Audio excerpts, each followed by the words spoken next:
Le jour de ma rentrée des classes au Brésil, le premier jour, vous savez ce qu'on m'a demandé? Ça fait combien de jours que tu t'es pas douché? Vous imaginez, vous arrivez dans un pays, vous connaissez personne. Il y a juste ma prof qui me présente à tout le monde en disant que je suis française. Et vous voyez 4 meufs et 2 mecs qui vous regardent comme ça pour savoir depuis combien de temps ça fait que vous l'avez pas. Je me suis demandé si j'étais en train de me faire harceler. Est-ce que c'est donc ça? En fait, ils m'ont tout bonnement et gentiment expliqué qu'en fait, c'est un peu un mythe très connu au Brésil, c'est que les Français ne prennent pas de douche. Du coup, aujourd'hui, je vais vous parler de tous les préjugés qu'ont les Brésiliens sur les Français, parce que c'est lunaire. Donc, le premier cliché préjugé, c'est que les Français ont une hygiène très douteuse. En gros, on prend pas une douche forcément tous les jours. Par contre, on se la tue au parfum. Genre, on met énormément de parfum pour camoufler du coup l'odeur de crasse.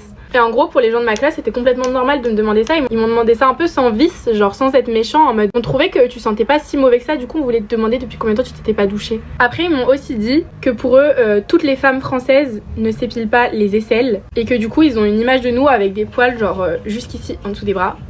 Mais genre c'est toutes les femmes. Du coup je leur ai dit, est-ce que depuis tout à l'heure vous essayez de voir si j'ai des poils sous les bras ou pas? Ils m'ont dit oui, on va regarder.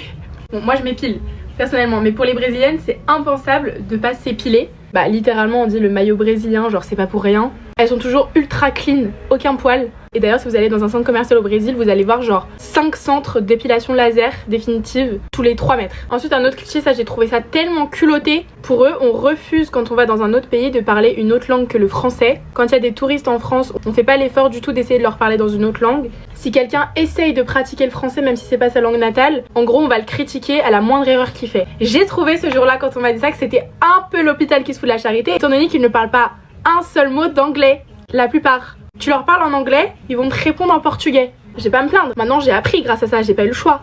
Moi je parlais 3 langues, maintenant 4 avec le portugais à cause de vous. Je pense qu'on n'est pas le pire pays en termes d'anglais, en termes d'efforts qu'on fait pour communiquer avec les touristes ou les locaux quand on va dans un autre pays. Ensuite là il y avait 2 écoles, mais du coup c'est 2 préjugés qui s'annulent un peu. C'était le premier truc, c'est qu'on tombe amoureux très vite les Français. Et à l'inverse qu'on flirte un peu avec tout le monde, même dans des situations hyper inappropriées. Ça pareil hein, quel culot. C'est les plus gros charros de l'histoire. Nous quand on allait en soirée étudiante etc, tout le monde te saute dessus. Surtout quand t'es français, en fait ils kiffent un peu les Européens. Et surtout là-bas ils ont un truc hyper fréquent. C'est une genre de situation de relation, c'est ficante. Et en gros c'est que t'es en relation avec un mec, genre vous faites plein de trucs ensemble, vous faites des dates etc. Mais en gros c'est pas forcément exclusif comme relation. Genre t'as le droit d'aller voir ailleurs. Enfin il y a plein de clauses un peu dans cette relation qui est un peu particulière que nous on n'a pas du tout en France. Après ils pensent qu'on est des gros feignants et qu'on travaille jamais. Parce que en fait ils ont grave l'image de nous qui faisons tout le temps la grève. Après un truc que j'ai kiffé c'est qu'ils trouvent que, et les françaises surtout, on s'habille extrêmement bien, même quand on met un truc vite fait pour nous, pour eux c'est trop bien habillé. Par exemple moi le jour de ma rentrée j'étais habillée avec un jean bleu simple, une paire de baskets